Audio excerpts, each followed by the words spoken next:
Good afternoon, everyone. My name is Hopewell. I'm from Zimbabwe. I'm honored to be here amongst friends and colleagues. Being here is a remarkable feat, considering that I'm from Zimbabwe. You never know whether you'll be allowed to leave the country or be arrested at the airport for having done nothing. It has happened to me so many times, as you shall hear.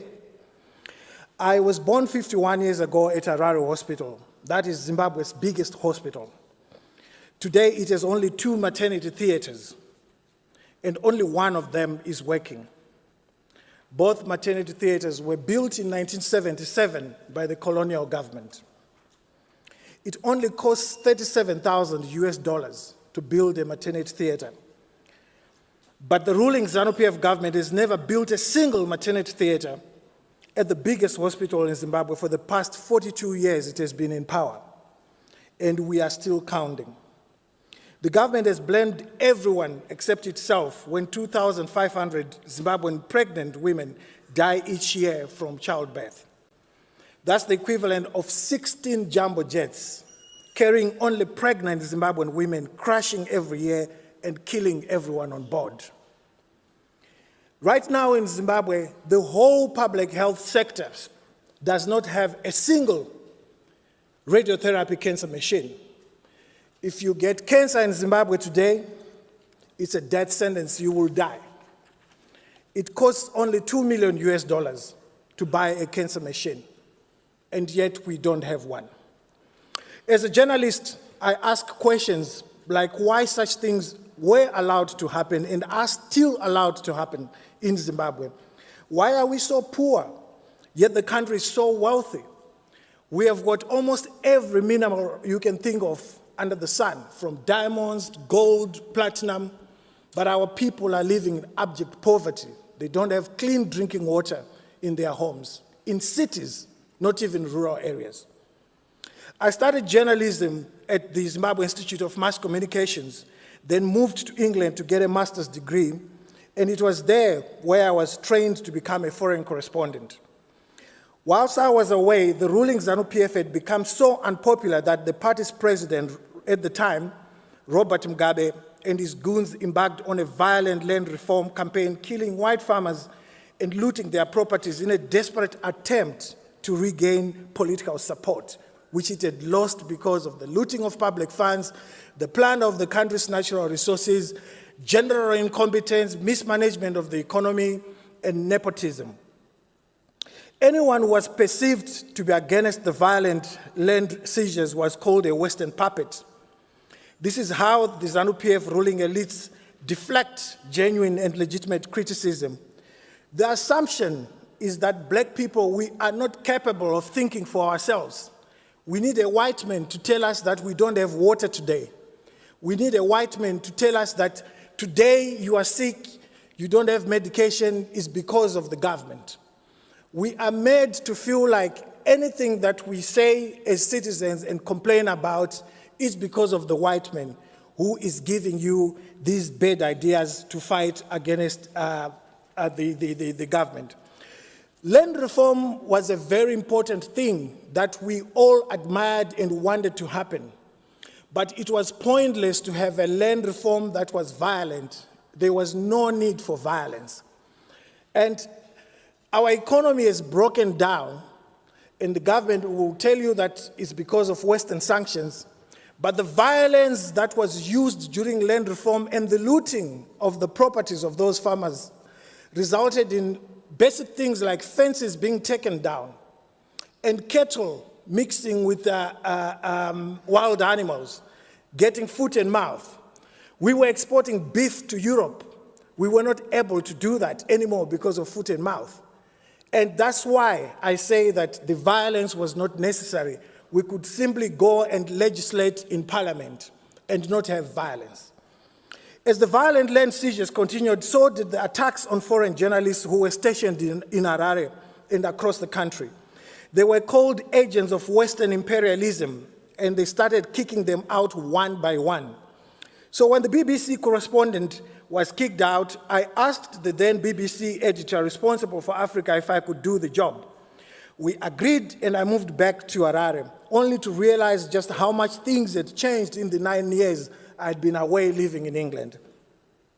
When I applied for accreditation as a BBC correspondent, my former lecturer, now in charge of accreditation, declined, but then called me privately to his office. He told me that it was an instruction from the top not to give me accreditation, and that my once best friend at college was now the regime's media gatekeeper. I could only become a BBC correspondent, according to my former lecturer, if I was prepared to work with my former classmate and former best friend, who was now an enabler of the regime. So I went back to England, this time to start documentary film. Upon returning, I made an award-winning documentary film called Pain in My Heart, looking at HIV and AIDS in Zimbabwe. It was a political metaphor for what was happening inside my country. When the foreign news editor at Britain's biggest private news organization, ITV News, saw the film, he hired me to cover Zimbabwe. It was one of the most defining episodes of my career. This was 2008. And there was a major election slated for the 29th of March of that year. But the Zimbabwe Electoral Commission refused to accredit me to cover that election. Privately, insiders within the commission told me that I had been declared a national security risk. Those of us that live under autocratic rule understand what that means.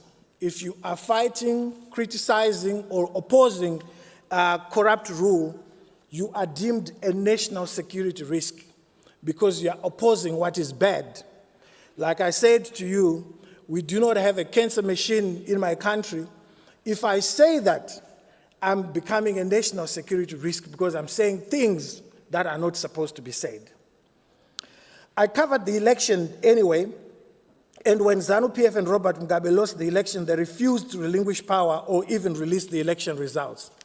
Instead, they attacked our citizens with ruthless violence, and I found myself at the center of it as the first journalist to break the post-violence story on international television.